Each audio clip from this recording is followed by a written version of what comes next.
Something apparently that really rocked Prince Harry to the core, and it came directly from his father, now His Majesty the King, at the time the Prince of Wales. And this truly was a major deciding factor upon Harry and Meghan and their very sharp exit from the British monarchy. As ever, let me explain.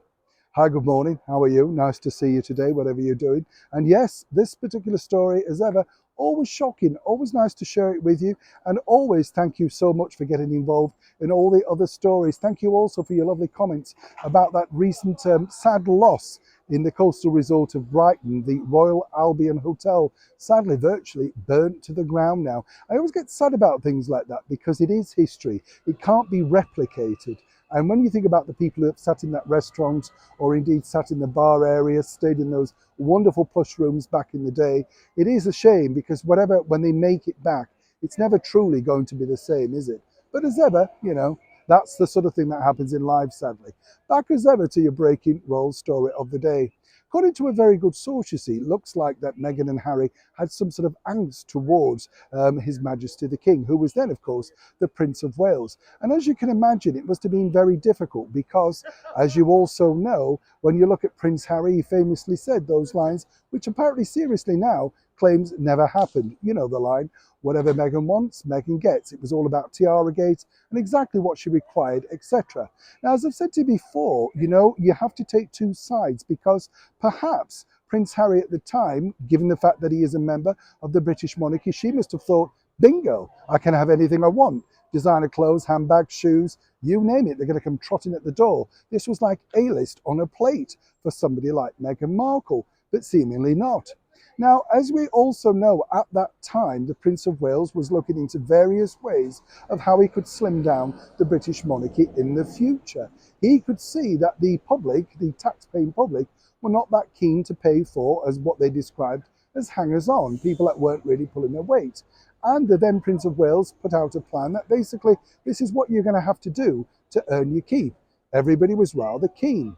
But here's where it got really difficult because according to a very good source, and as ever we have to say allegedly, but an expert source inside palace walls, they looked at the cost of keeping Meghan Markle in designer clothes, and it was astronomical. Now, let's just be blunt about this, because obviously Meghan would have thought that she could have got these clothes for free. Possibly she could have done, but royal protocol states that you can't. You can't keep the clothes and you can't accept them for free. You can borrow them. You get the picture.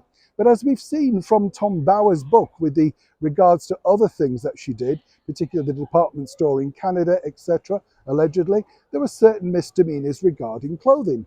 And this resulted in a very tense conversation with the then Prince of Wales and his youngest son, Prince Harry, about really how they needed to cut costs, cut down, and simply either start recycling, or indeed, he simply could not afford to keep Meghan Markle. Frightening stuff, as you can imagine. But the other side of the coin is really this. Can you think about how Prince Harry was going to reiterate that particular conversation back to Meghan? After all, she would have thought, well, no, you are the son of the king. Surely I can have what I want.